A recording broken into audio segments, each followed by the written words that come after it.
chance of winds increasing, they knew there's no time to spare.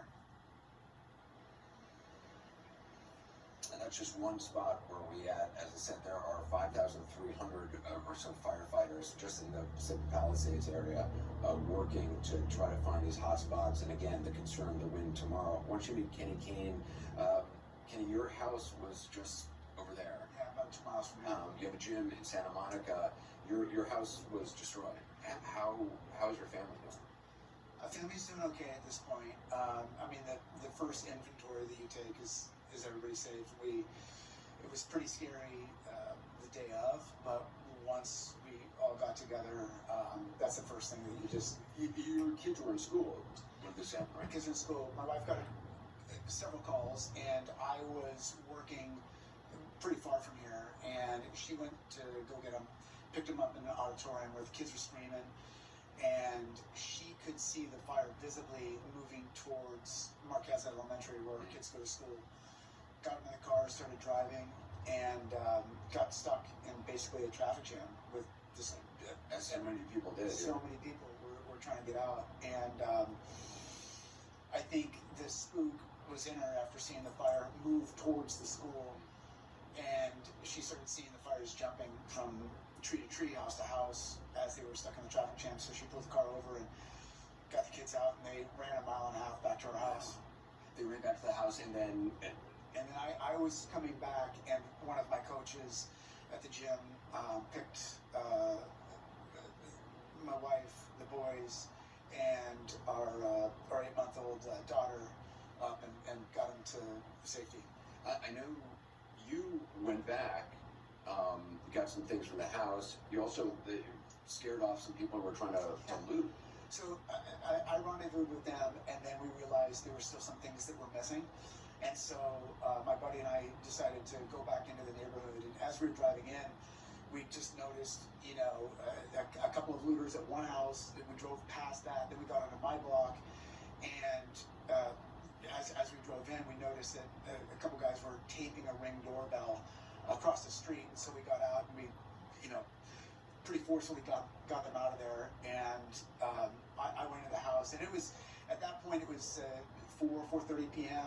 and the smoke, the huge black plumes of smoke just coming in, and it's one of those crazy paradoxical moments in our humanity where you've got you're married and your wife is on the phone telling you what to get, and then I'm out on the inside, and it's just one of those rather comedic moments because my buddy who was with me was shouting from the outside, "Kenny, the house next door is on fire, South fire." So then my wife is trying to tell me what to get, and I'm like, Babe, I think we need to go. And he's screaming at me, I gotta get out of here. And so I got out and put that fire out. Your gym was okay, but you had a gym that got destroyed in the Tubbs fire years ago. And right now, your gym is kind of a hub for a lot of folks who have lost their homes. How many people do you know who've lost their homes? Yeah, so we've got 16 people as of now that have lost their homes from the gym. Another 15 or so are not completely out of the woods, but it looks like they're going to be out of the woods. They'll be displaced for some time. So it's 30 plus people that are homeless for sure, and some without any home whatsoever. People to know about what you're going through. Well, I think the bottom line is this: is what we're realizing in my gym community is that just the sheer humanity and love that we have for each other is something that we really focus on at our gym. We have this concept called VUCA, and that this idea is that the world is volatile, uncertain, complex, and ambiguous. And it's like literally something that we train from a mindset perspective. And it just, in moments like this, are you prepared not just physically, but mentally and emotionally? And so what happens in a moment like this is that, these little micro communities step up so much. And, there's some of us that have been making our way back into the gym and just starting to move again, and just it's pretty profound because you get the love of people who've been through it, and then you get the people who aren't affected just taking you in and caring for you, and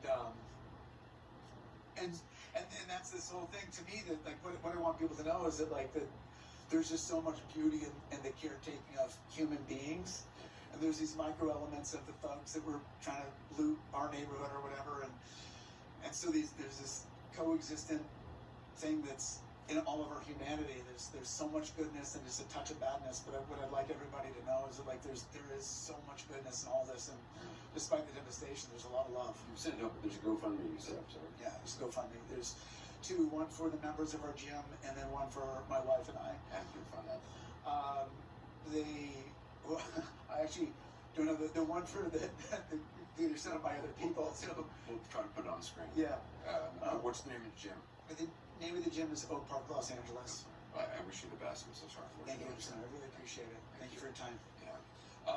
There's a lot more ahead. I want to check in with Dirk Van Dam just to get a sense of this wind and what to expect